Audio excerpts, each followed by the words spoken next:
Hey everyone, Tech Steve here, and welcome back to the channel. So today, I'm going to compare two popular TVs that a lot of people really trying to decide to choose between. Over here, I have the LG C2, which is an OLED television, and over here, we have the Samsung QN90B, which uses mini LED technology.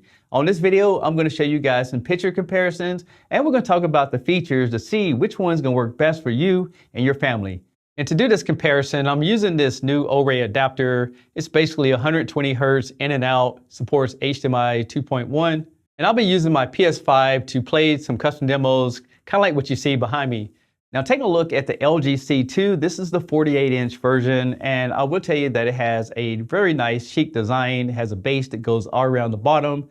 And when it comes to the back of it, it has a really thin glass that goes all the way down. The one thing that a lot of people like about the LG C2 is not only that it has a great pictures, but it has 4 HDMI 2.1 connections, so you can hook up your PS5, your Xbox Series X, and it has decent wire maintenance, but I can't get rid of the fact that you cannot detach and add your own power cord. The LG C2 comes with the Magic Remote Control, which in today's world, people consider that this is bulky, but for a lot of people, like the fact that you have a number pad, you also have a navigation key.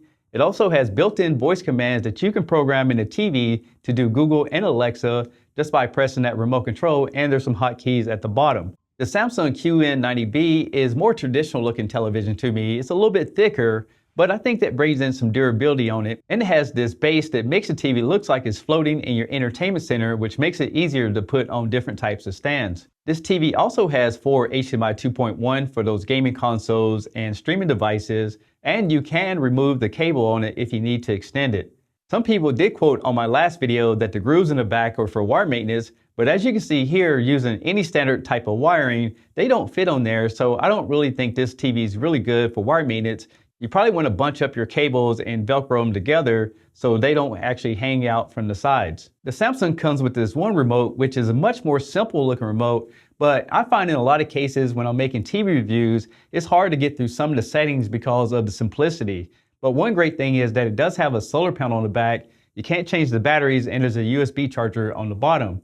This TV will also do voice commands for Google and Alexa, but it also depends on your region.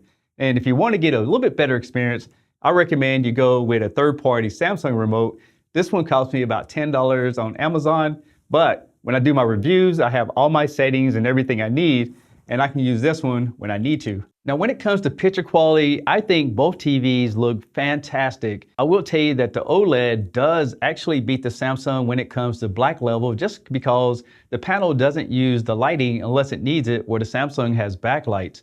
And in my opinion, the LG C2 also produces better color reproduction, but this is up to interpretation about what you see and what you like. To film this video to make both TVs match, I literally put both TVs in cinema mode, and then I lowered the Samsung brightness down to 0 just to match the OLED, and the OLED was at 100% brightness. And the reason this could be important to you is because OLED looks fantastic, but it doesn't have the brightness of a mini LED. So in some content, I think the mini LED is definitely going to be a surprise for you, where if you watch a lot of HDR content on the OLED, you'll find yourself in a situation where you can't make it any brighter because that's good as it gets. I did do some basic testing on these TVs, and I will tell you that the LG C2 has a little bit more whiter on the uniformity. Plus it has a cooler look when it comes to contrast, but again, OLED is going to be much darker. And when it comes to motion with the factory settings, I think the Samsung QN90B edged out the LG just slightly,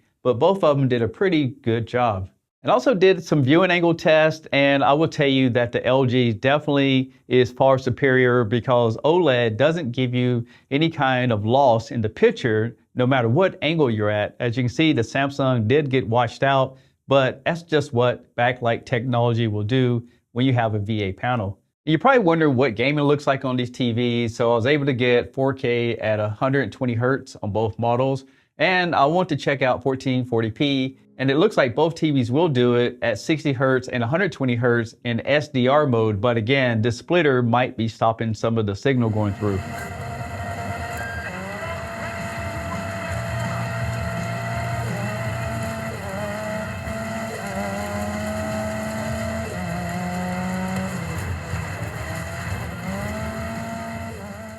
So gaming on both TVs are great, but there's one thing I did notice is the response time. So as I was playing the games, I went back and looked at the footage and I slowed it down. And one thing I noticed is that the fire's coming out of the tailpipes faster on the LG.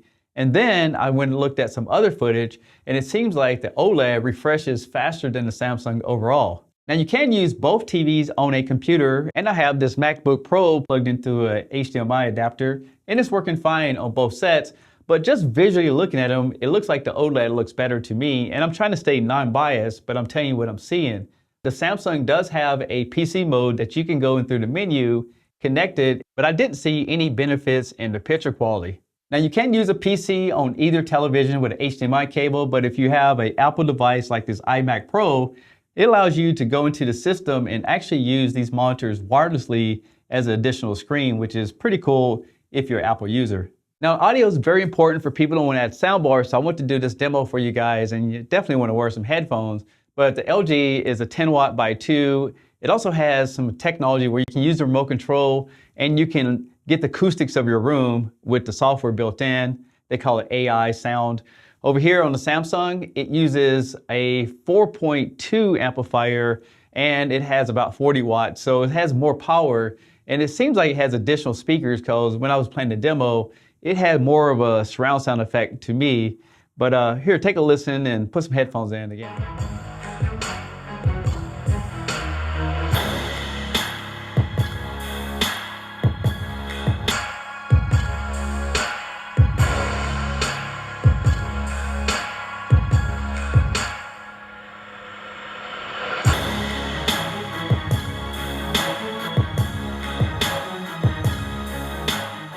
So here's what the LG C2 looks like. This is called WebOS 22.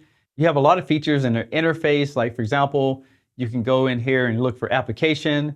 There's also a home dashboard, and inside of here is all your connections for all the devices that you have plugged into it. You also can use this to connect mobile devices. You can have access to the Apple AirPlay features that I was telling you about, and you can use Siri to control it. Also, there's a full advanced menu system. So inside of there, you can go ahead and adjust all your picture settings, all your sound settings. And if you don't want to make any adjustments to it, they have a technology called AI. So you can just flip all that on and it'll adjust your picture, your sound, and everything completely automatic. Now, Samsung uses what they call Tizen 6.5 operating system. This is a different interface than the previous models. So now you have this menu on the sidebar and you can get access to your games, your media, plus at the bottom of it, you can easily get into your settings. Now, Samsung does have what they call Samsung TV Plus. And with this new gaming interface, you can now see if a gaming consoles, like you see the PS5 is connected. Plus it supports your Xbox Cloud, your Luna Cloud, Stadia is disconnected, plus GeForce Now. So you can just Bluetooth a controller to this television and then it becomes a gaming center for you. The menu system will pop up on the screen, and inside there you have your picture settings, your sound setting. You can also see all your connected devices, and broadcasting is where you see like the TV tuner and access to that. And Samsung definitely gives you all the options you need to customize the picture modes. So I hope you guys enjoyed this video, and if I had a choice overall, if I didn't watch a lot of dark HDR movies, I'm definitely going to go with the OLED, and maybe mini LEDs going to become more the economical type TV. And OLED is definitely going to be the future, especially with Samsung bringing out the QD OLED, as well as some other models in the game. And I can't wait to see what happens here in 2023. But the great thing is I still have 2 more OLEDs to review on this channel, which is the Sony A80K, and they loaned it to me, as well as a Samsung S95B. So if you guys are interested in those models, in the comments below, tell me what you'd like to know about those. And then when I fill the review, I'll see what I can do to make sure that I get those answered the best that I can. I'm Tech Steve. I hope you enjoyed this video. Thanks a lot for watching, and I'll catch you guys on the next one. Peace!